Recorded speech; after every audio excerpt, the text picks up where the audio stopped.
l'unique pizzeria du pays. Un privilège réservé à l'élite et aux rares étrangers. Ce restaurant n'existe pas par hasard, mais sur ordre direct de Kim Jong-il, le dictateur nord-coréen. Tout simplement parce qu'il adore les pizzas. Et évidemment, comme dans toute zone sensible, interdit de filmer.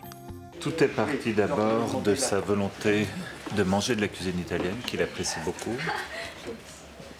Et puis ensuite, il a fait venir ici pendant quelques années un cuisinier italien de Naples. Et il s'est dit pourquoi pas former un cuisinier coréen en Italie. Donc le cuisinier est parti quelque temps se former et l'expert italien est venu tester la cuisine ici. Au début, le cuisinier italien disait non, c'est pas parfait. On a recommencé jusqu'à ce que l'on trouve la recette la plus parfaite.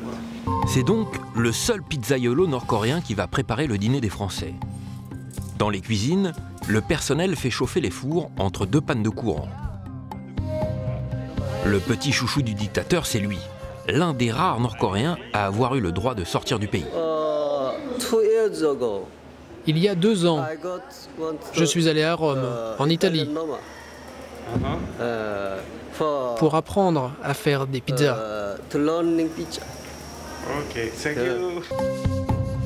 Il faut compter dans les 5 € pour une pizza jambon-fromage. Guillaume rappelle que dans ce pays de famine, ce n'est pas tous les jours que l'on mange aussi bien. Puis vous savez, c'est l'unique occasion où vous mangerez du fromage, donc oui. Profitez-en.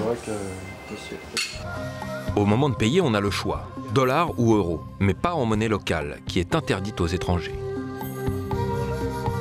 La Corée du Nord commencerait donc à s'ouvrir sur le monde, et pas uniquement pour former des pizzaiolos. Les gens ont le droit de s'amuser un peu.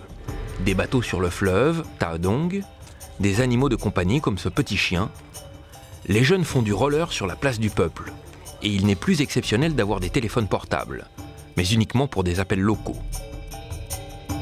Il existe même des endroits où le peuple a le droit de prendre du bon temps. Bowling, billard américain, autant d'indices d'un léger relâchement du régime, et surtout de l'influence des produits de consommation de l'allié chinois.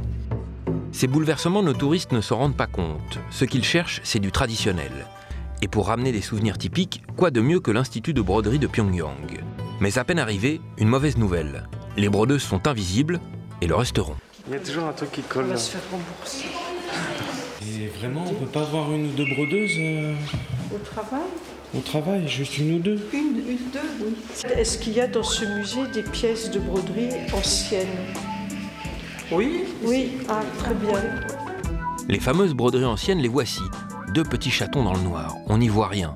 Même avec un briquet, il est impossible de profiter des œuvres. Dans les escaliers, un employé arrive enfin avec une lampe torche. Mais ça ne servira à rien. Il faut rapprocher les pièces de la lumière du jour pour en profiter. C'est très joli. Ouais. 150 €. 150 €. Monsieur O ne perd pas le nord. Le guide tente quand même une petite vente. Ça m'énerve. Qu'est-ce qui t'énerve? Ça m'énerve parce que ces gens ne savent pas vivre, ils se rendent pas compte que c'est... Oui, ils sont résignés, voilà, c'est ce qui m'énerve, parce qu'ils sont résignés. Ça peut durer des lustres encore, des années.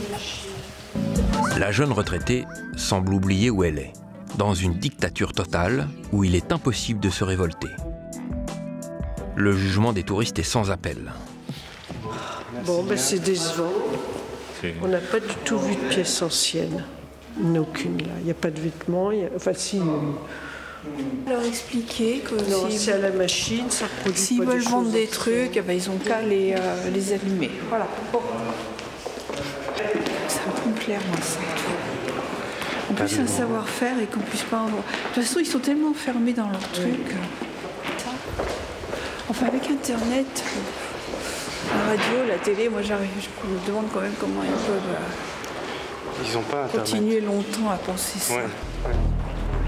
Jacqueline ne réalise pas qu'ici, on ne vit pas comme chez nous.